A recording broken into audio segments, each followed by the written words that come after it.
Welcome to Make More Marbles. My name is Brad Hart, and we're here to interview the game changers, the future makers, the co-collaborators and creators who are here to collaborate with one another towards a better future for all of us. Enjoy the show. We've got a great guest coming up for you right now. Welcome to Make More Marbles. My name is Brad Hart, and today I am thrilled because I got a twofer in the Crane family. This is Robyn Crane. I just had Trevor Crane on the show just a week ago. We all just hung out at UPW. Say hi to the people at home, Robyn. How are you? What's up, people at home? I am so stoked to have you on the show because you also share a love of alliterations. Yours is Make More Money. Mine is Make More Marbles, which could be substituted for money or relationships or good vibes or travel or all the good things that people want to create in the world. So thank you for being on the side of the good fight. You didn't even realize you were. I know. Hey, I'm so happy to be here. It's super fun. I'm excited. Gosh, we met a while back, and this is just awesome that it's happening. So yeah, I think cool. A couple of years ago, right? We kind of chatted while we were doing something. I forget exactly. I remember distinctly. I was in Nashville, I believe, somewhere in Tennessee, maybe Chattanooga, Tennessee, and we had a call because I remember it being really muggy, and I was walking outside to like get out of the mugginess. And I remember when I was talking to you, it was hell. The worst, I know. Yes, I like to associate me and mugginess. That's what I like. Seriously, and you got plenty of that in Jersey, that's for sure. We were just out there for UPW, which is Unleash the Power Within. Tony Robbins, if you guys listening at home have never heard of it, we brought a big group, 47 people at that time. How was it for you? How was your experience being a firewalker? Oh, it was awesome. I mean, I went on to my first UPW 10 years ago, and then I crewed a lot for Tony Robbins because I just think it's an awesome environment and love it. And then I went back a few years ago and did it again. So I kind of stay in there in the environment, but I like to keep doing my own thing and not just get caught up in that as some sometimes do. Yeah, people always ask me, why do you keep going back? It's because I get something new every time. You know, not the same river, not the same man each and every time. So, because this is focused on you, what are some of the things that you've been working on and some of the shifts that you made at this UPW? At this UPW, my big focus was actually my health. So I've kind of been struggling with some health challenges for a couple decades. And I know I can heal myself, but there was a part of me that still has this limiting belief that because I've tried so many things that maybe I can't. And I just really decided I'm going to make it happen. And actually his fourth day, which was the health day, he had all these new speakers and I got very inspired by that. So it was all in line. So that was a really big thing. I mean, my business has been great. My life has been great. I mean, it's really hard to ask for more. I mean, I'm just so grateful for everything I have. So really the only thing I feel like I just need next level stuff is my health. And then, I could always use help with my emotions and not getting upset about things or frustrated because I have the tendency to go from 0 to 100 and then be like, frustrated. I know, hard to believe someone like me would get frustrated, but I do. So just to keep working on that. And I like what he said he was talking about 90 seconds, to get you back to a beautiful state. And I think that's just a great reminder because it just doesn't serve us to be in a negative state for any longer than 90 seconds. It's 100% true. And what she's referring to is the day 4 is the health day, right? And it's really easy to check out because for the longest time, and, I'm guilty of this, Tony's had the same videos from the 1980s or early 90s where he's talked about, the cell health and the veggies and the smoothies and the greens and all this good stuff. And it's all valid. But then life keeps moving in a direction, right? Even Tony had mercury poisoning. I don't know if that's public knowledge or not, but he had an issue where he was eating so much fish and he had mercury poisoning. I think he talked about it on a podcast. I don't remember that. So he's always updating his methodology, which is why he's always bringing in great new speakers. So we had guys like Dave Asprey came in and talked about how your mitochondria is sabotaging you. And Wim Hof comes in, who is a riot. Hilarious. So much fun. And I'm sitting next to my friend Kyle, who's a Navy SEAL and done some really cool stuff himself. He's like, I went and trained because he does these Iditarod races, 350 miles in the snow, 45-degree below weather. And he does them on foot. So he's like, he went and trained with Wim Hof. He's like, he's just as nuts as he seems. Like, he's really you can't fake that. You can't fake that shit. Like that's who you are. He embraces it. He was hilarious. I love that. So good. So I'm glad that you're doing that because, without health, what do you have? Like you can make all the money in the world. If you don't have that balance, health, wealth, and relationships, right? That's the 3 targets. If we can't hit those consistently without taking one from another, You know, it's really like you might have success, but you won't have fulfillment, and you won't have the energy to really enjoy what you're doing. And then finally, that last little thread I want to pull on is this concept of a beautiful state, Robyn. You know, we all suffer from time to time, but we don't have to live there, right? So give yourself that 90 seconds, shake it off, get back to the work of living, you know? So Yeah. thank you for the reminder. That's awesome. So, all right. So now going forward in your life, you have, you know, all of these people that you're helping, you're doing speaking, you're, you know, building your business. Like, what is the current state of the business, and where do you want to get it to? And what's kind of the gap that we're filling right now? The current state of the business is awesome sauce to me. I'm really, really happy with it. There's always another level, so I'm happy to grow. But I actually launched what I call a Femme Mentorship. Femme stands for Female Empowered Moneymakers. So I launched that in February of 2016. So it's been about a year and a half when we're recording this. And it really took off. And I hate to say it took off because it's not like it just happened. I mean, it's been brewing, and, you know, I've been working hard for many, many years and decades. But I finally understood who to target and what my niche is, who my niche is, and really what I have to offer and how I can help these women entrepreneurs. And I met a need that really needed to be fulfilled, and it's gone really, really well. So I've had about 60 women go through the program who are in the program, and it's been awesome. They're usually small groups between 12 and 14, and it's an implementation-based program. So anyway, that's the main focus, and everything kind of leads to the Femme Mentorship. So if I have Positioning Yourself for Profits event, or I have this week, I actually have a Quantum Leap event, like everything's really leading to that for the committed women entrepreneurs who really want to take their business to the next level. And it's amazing. I love my clients. I love working with them. I love to see them grow. I love to see their incredible progress. I love to see them double, triple, quadruple, sometimes more their income. Like, it's the best feeling ever. So really the gap is just more of that to a higher level where I can help even more people, and specifically women, to reach their goals and have the life they want. Cheesy but true. I love it. No, honestly, like when you're dialed in, it's just a matter of more, right? You got the engine, you got the crank, you know, you just got to turn the crank more. And you can take somebody who comes to you with X, Y, and Z, and they're part of a certain demographic, and they will respond to a certain type of messaging. And then you can put them through a proven process to bring them from A to B.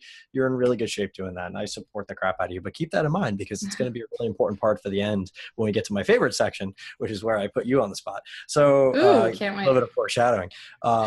So, all right. So let's kind of dial this in a little bit more. So for the people listening at home, they want to hear the story, I'm sure, and as I do as well, from your mouth to God's ears. Like, what is the thing that really shifted you from the life that you were living into the life that you're living today? Like the hero's journey, if you will. You know, you're the character, obviously, but what was the desire? What was the conflict? What was the transformational journey? What were you after, and what did you learn along the way?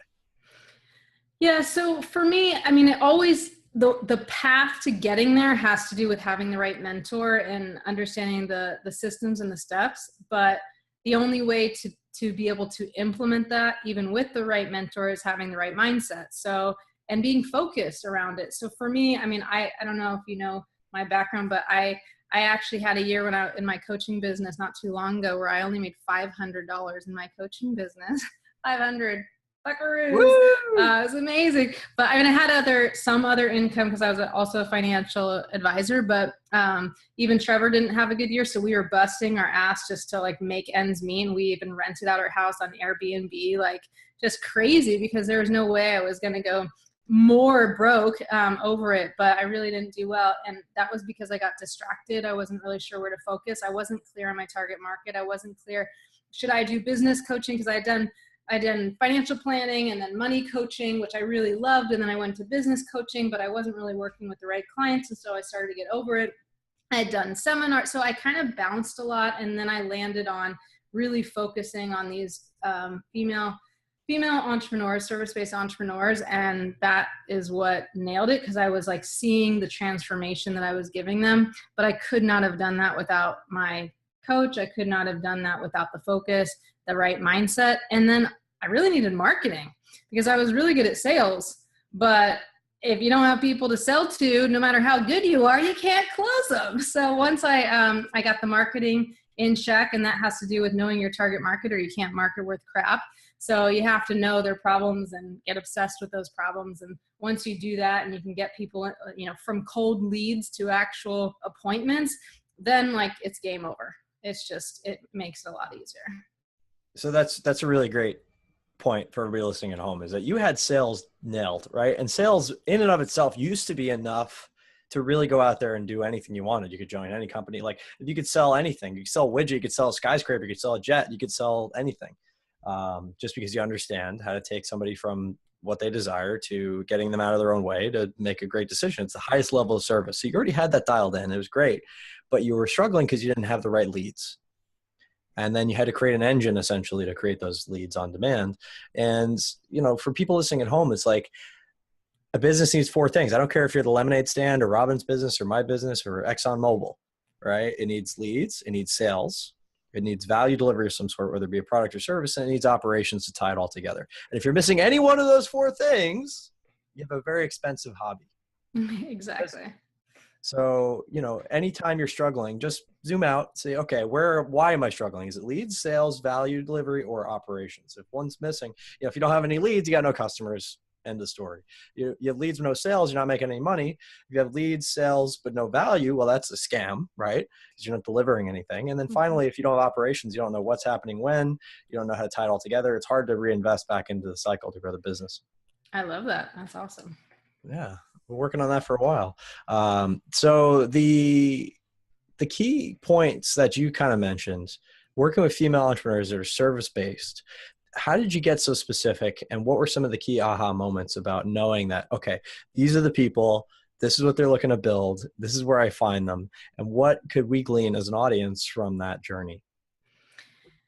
I think it was twofold. I think one, for sure, I just started attracting them. So, typically when I'm helping someone identify their ideal client, it's like, well, who do you love to work with? And I started to see, when my first book came out, Mind Over Money Management, I actually spoke at a Power Team Tony Robbins event, which is, some people who have been to Tony Robbins, that sort of thing, in New York City. And there are about 50 people there. And I was kind of doing both money coaching and business coaching. And I attracted, the people that I attracted into my world were business owners, and they were women. And I just loved working with them. So I think one is that I was attracting them. But I think the second thing is that the reason I was attracting them was because I knew that woman, because I was that woman. I went through those problems. I went, as much as I absolutely love Tony Robbins, I went a decade ago and still wasn't making money for years. For years, I wasn't making money. And it was the mindset shifts that I needed, but it was also that I really needed implementation. And so that's why I focus so much on implementation in my group and having small groups and being accessible to them every single day on WhatsApp, because that's what was missing. So how did I identify them was partly because I knew myself, and then I knew the problems that I faced, and I was able to communicate that. And then of course I kept, because I was attracting these women, I understood deeper and deeper their real problems and how to, bypass those problems quickly without always having to shift their beliefs. Because the problem with women is that we tend to have these self-doubts, we lack confidence, and then we just stop. We don't take action because we're afraid of what people think. We're worried about, we have to be perfect, all these things holding us back that I experienced for many, many years. And of course I still experience it, it still comes up. But the fact that I recognize that you can actually bypass that without always having to shift your beliefs. Actually, I call that the belief loan phenomenon. But it's basically taking, instead of having to shift your beliefs, you borrow the belief from a mentor, you borrow it from other people in your community who have gotten the results just long enough to take the action or to do the behavior, which is the second step. And then that behavior leads to you getting a result, which is that success, which propels you forward into a new belief, a new empowering belief. So you don't have to shift the belief first. You can take the action, get the result, borrow the belief, and then your beliefs will automatically shift, because we as women tend to be external. So we see the result and then we believe it, and then all of a sudden we're confident. So that's what worked for me. That's a brilliant idea. It's like modeling, but you take it a step further, right? It's like, oh, you see somebody who's successful. What do they believe that makes them successful?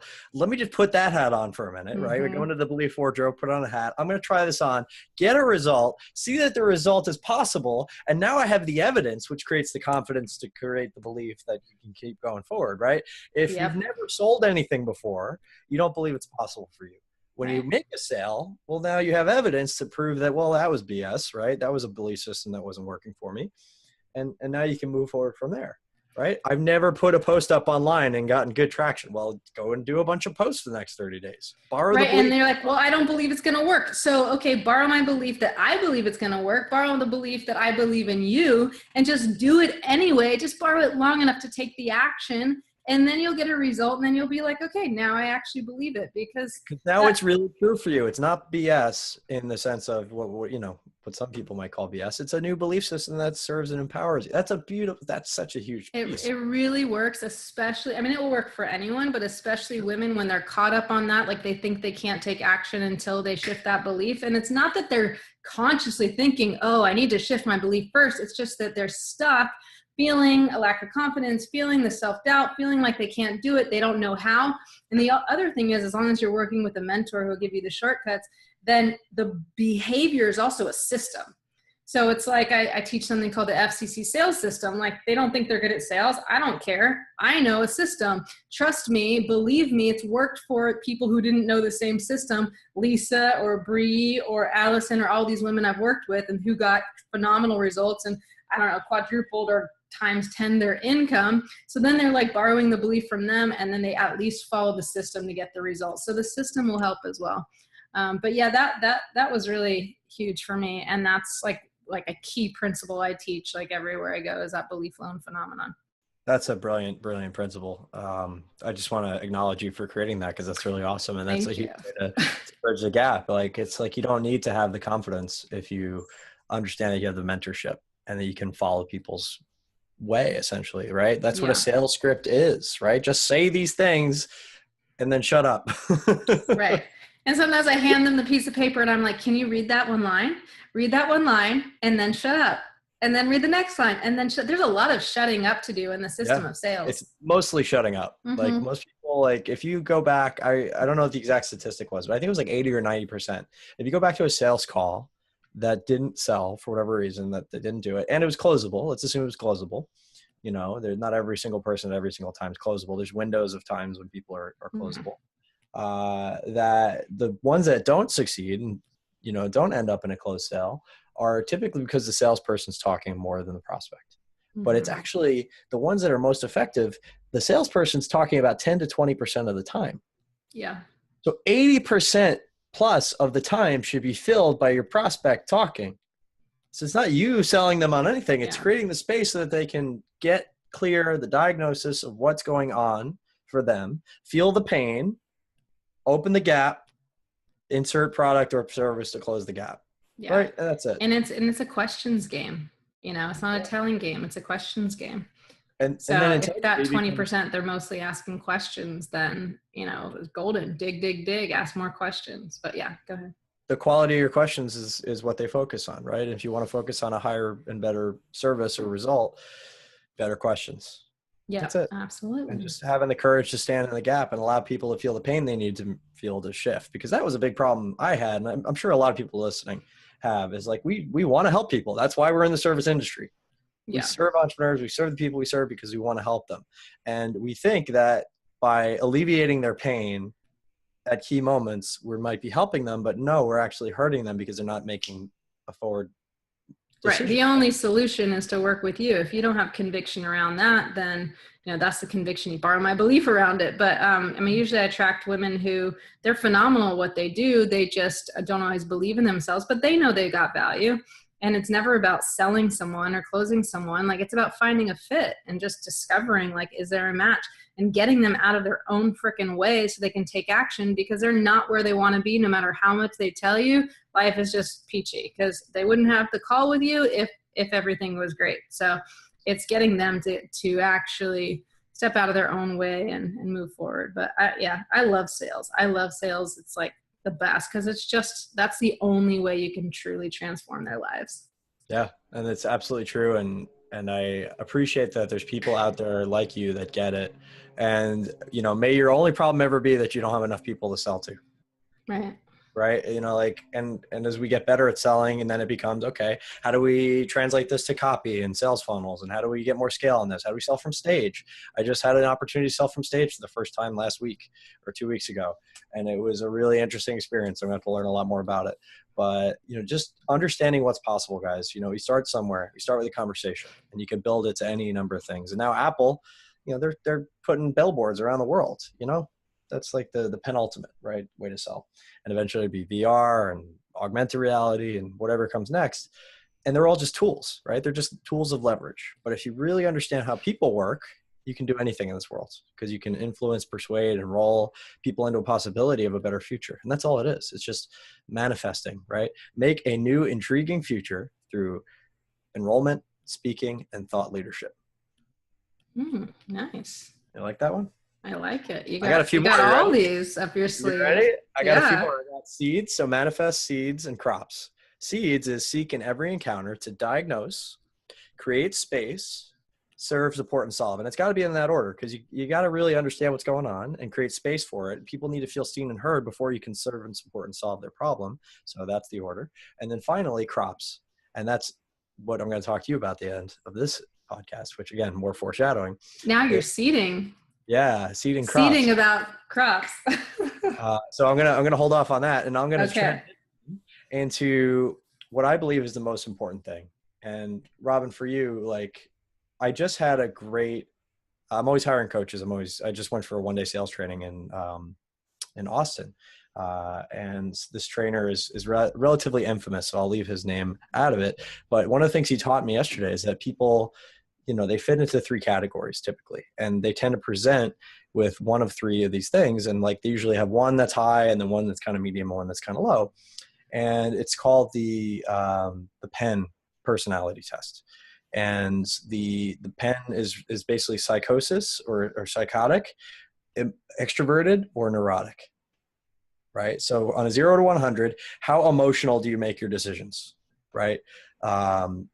That would be the difference between somebody who's completely stable and completely like psychosis, and they do everything emotionally, so logical to emotional. How extrovert are you, or how introvert are you, 0 to 100? And then finally, how neurotic are you versus how, you know, secure and feeling what you feel. And based on what these people kind of present with, you can then tailor your behaviors and messaging towards them. So if somebody comes at you and they're like, you know, completely emotional, they're full of tattoos, they love driving fast cars and making crazy decisions, you know, you can meet them where they're at.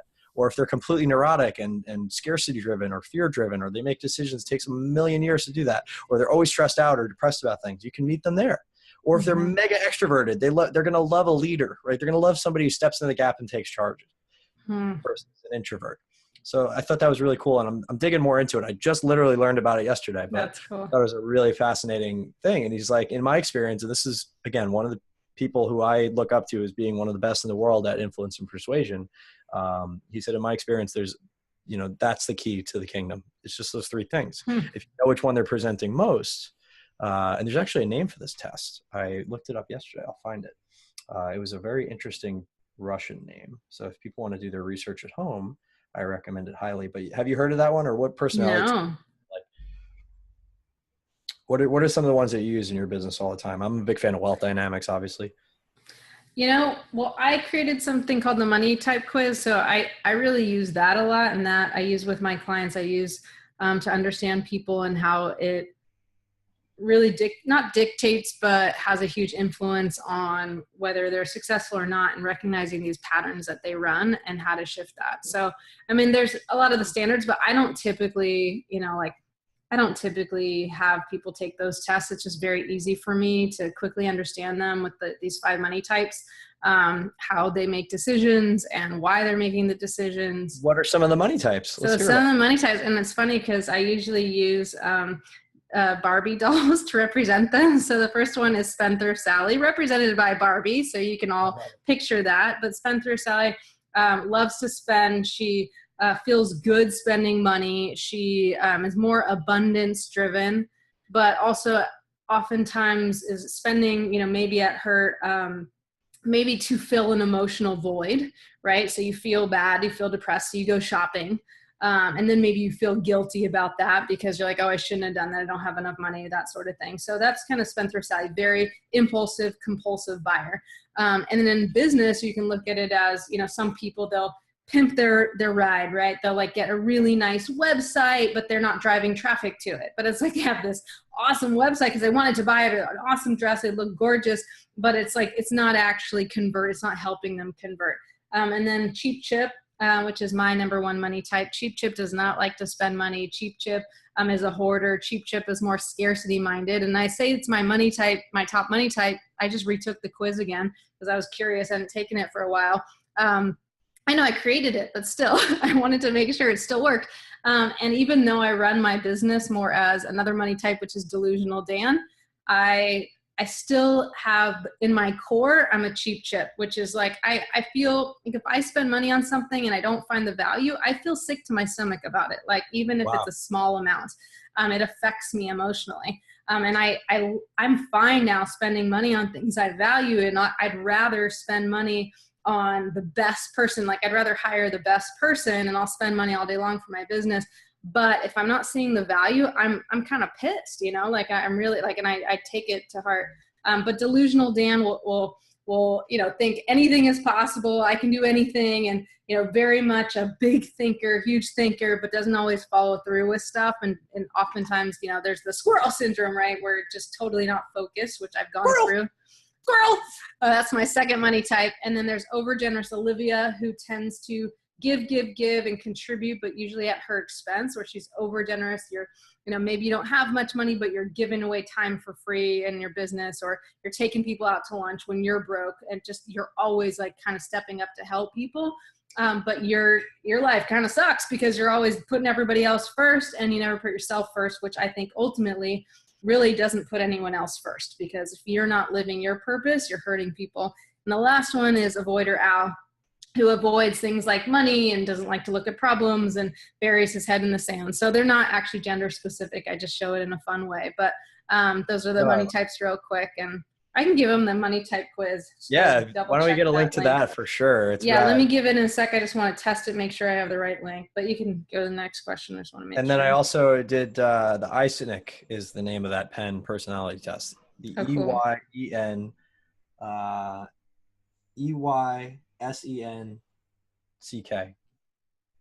EYSENCK. Eysenck personality test. EYSENCK. If you Google that, there's a Wikipedia article that tells you all about it. Cool. I believe you can take the test as well. Right on. Okay, you can go here. I just want to double check that it worked. So you can go to robyncrane.com, ROBYNCRANE.com/money type quiz, and you can take the quiz. And it should spit out your answers. And then there's a little video that tells you how it could be holding you back. I mean, I even give an example of how, the successful people actually, you step into the other money types, and doesn't always hold you back because you can use it to your advantage. Like Oprah is an overgenerous Olivia. I mean, she has that tendency, but then she wasn't overgenerous. She actually got successful, but then she was able to give $41 million. And Tony Robbins, probably a delusional Dan, like he went from $38,000 a year to over $1 million, like 1.1 or 1.2 million in a year. That's pretty delusional to think you can do that. But because he followed through and took action, it works. So you can use these to your advantage. It's really about understanding how these money types could be holding you back, and then stepping into the other money types as well as really to benefit you and teach you how to have a bigger impact. Oh, so it's understanding what all the different types are so that you can step in when they're appropriate in different times. So for example, over generous Olivia, and you're always taking people out to lunch, maybe you need to step more into a cheap chip role for a time to kind of, even though that's painful, just to be able to grow through that.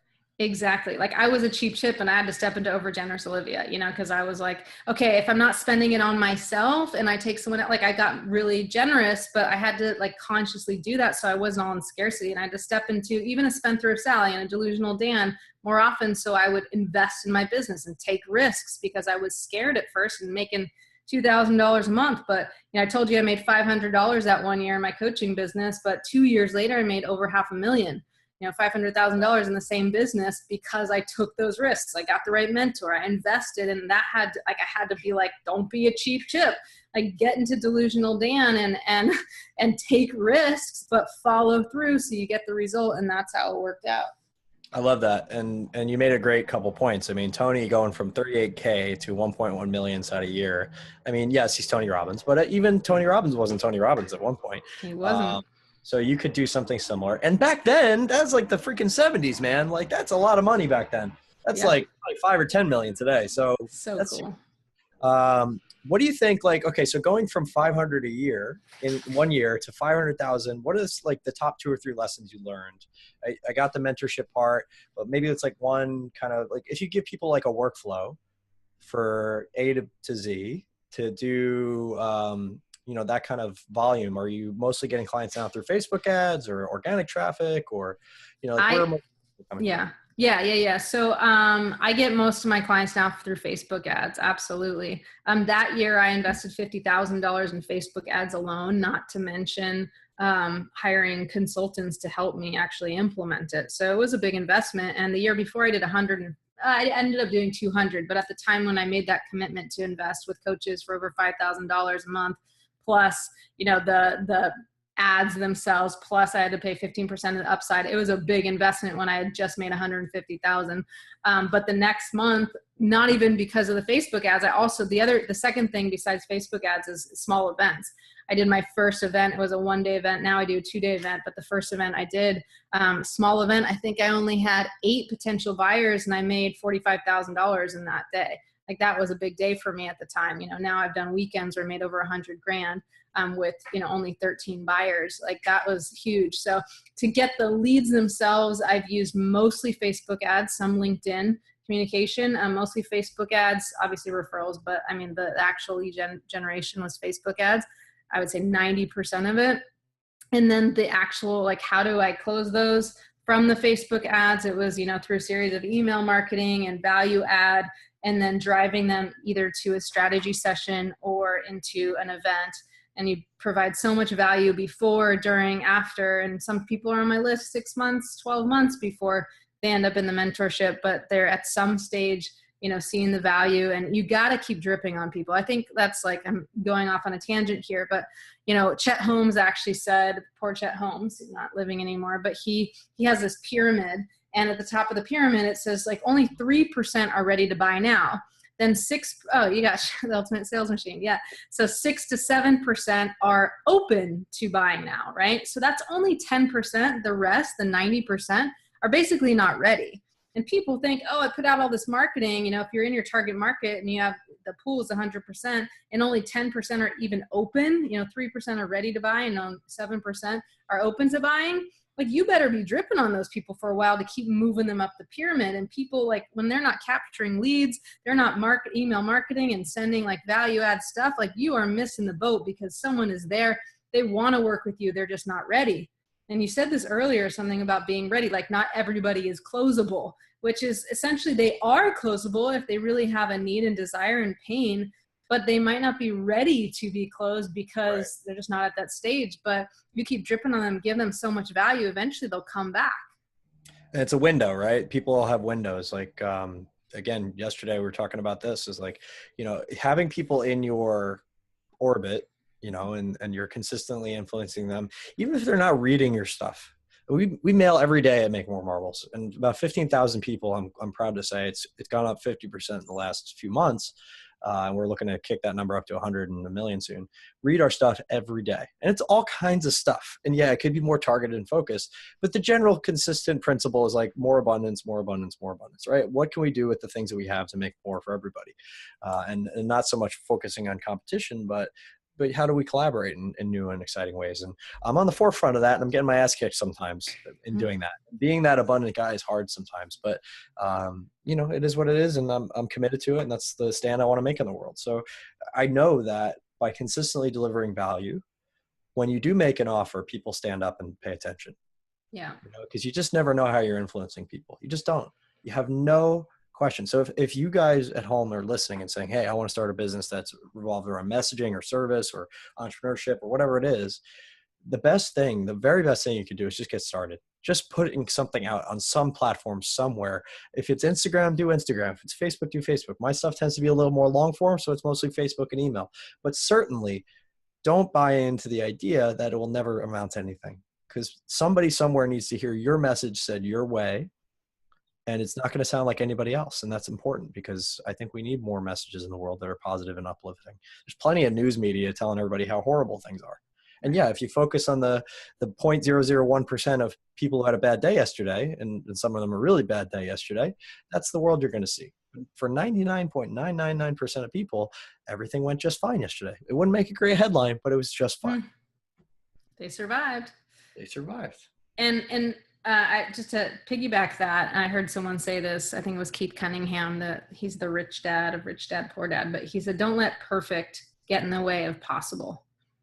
Because this is most people's problem, is that they're not taking action because, oh my gosh, they're putting themselves out there and they're not sure if it's done yet. Do I have the best lead magnet? Am I totally clear on my unique value proposition? Do I have everything perfectly sorted out in my niche and my target and then this? Like, no, you're not going to have it perfect. And if you wait to get it done perfectly, you're basically guaranteed to screw yourself. Like, if you're not putting yourself out there in this world today, social media world, like you're just never, I mean, I shouldn't say never, but you're not going to get clients. Like, you have to put yourself out there.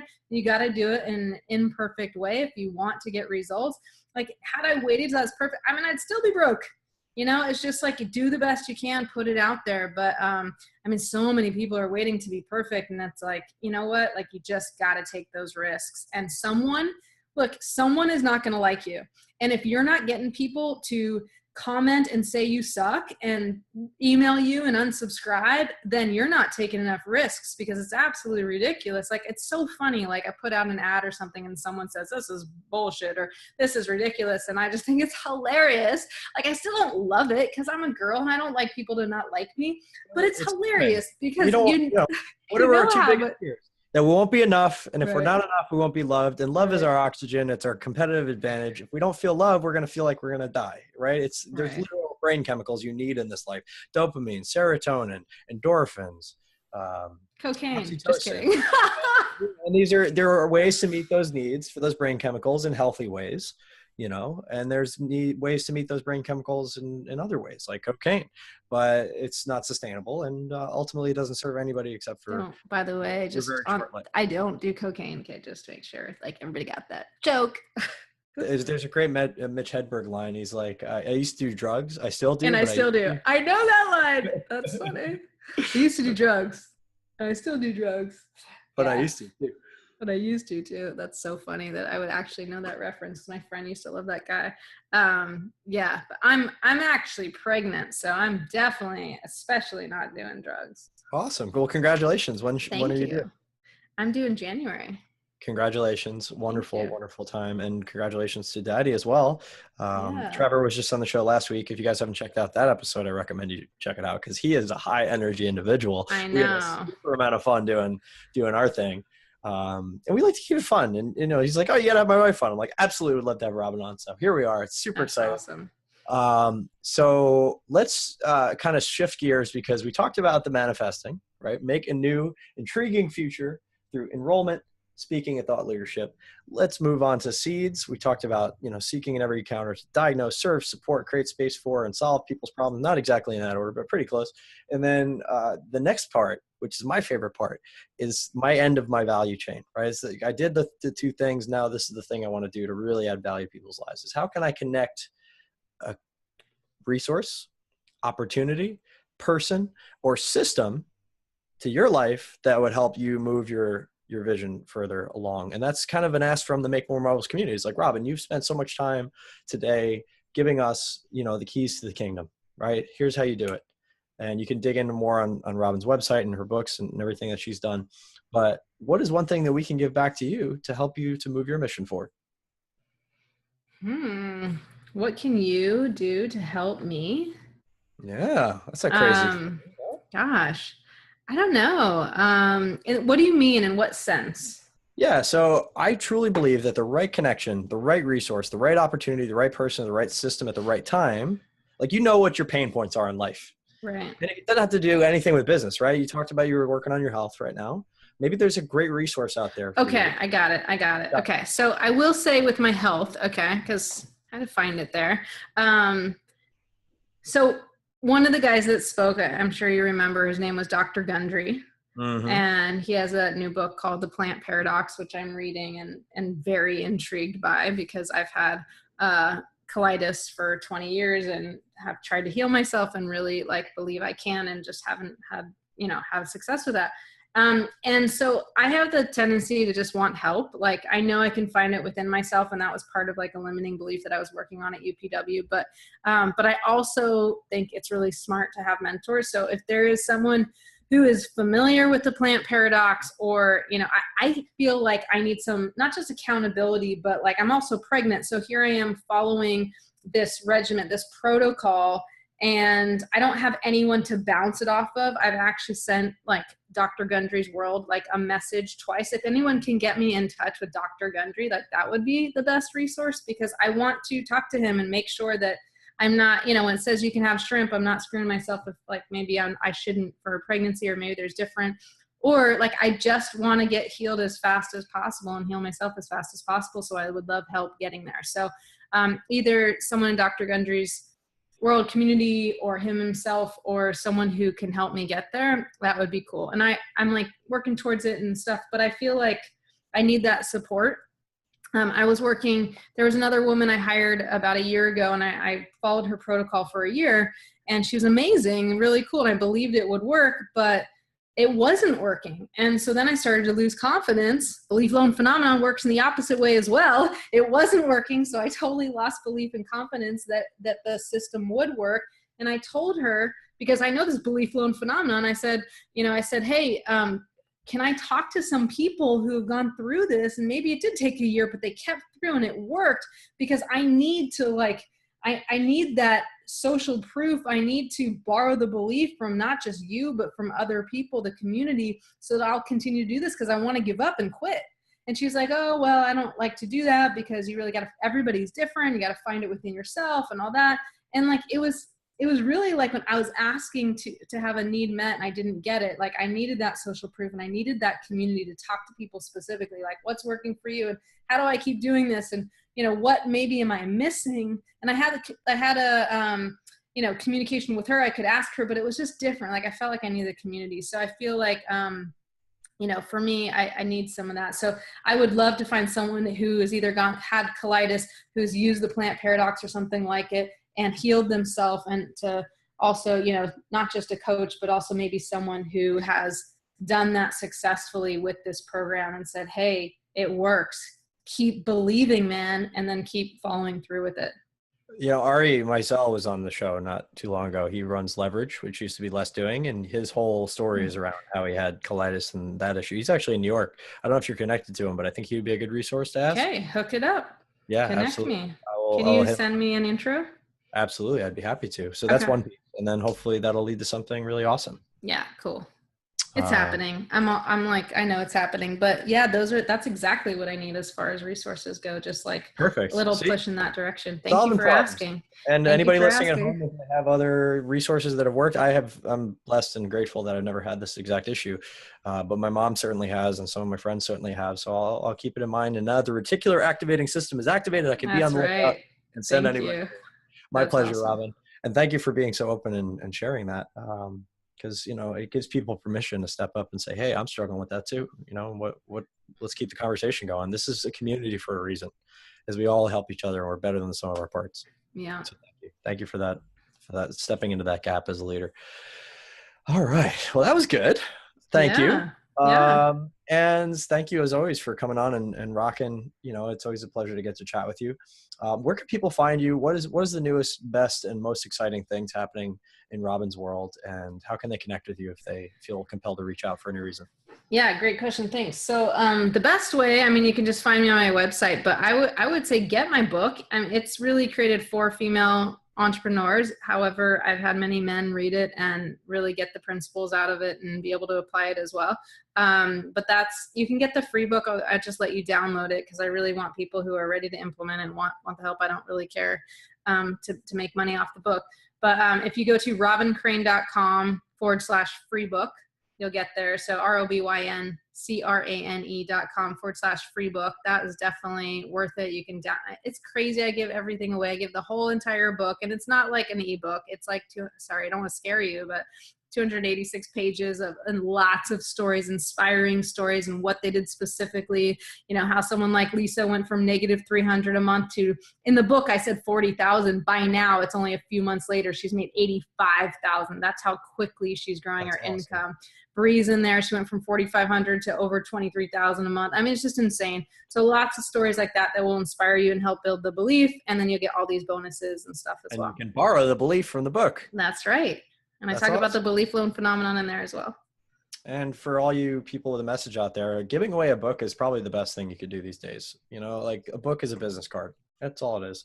And if somebody spends 6 or 8 hours reading your business card, they're going to get out there and tell people about you, especially if it helped them in some way. So don't make a crappy book, but make a book and get it out to the world. We're working on 2 right now.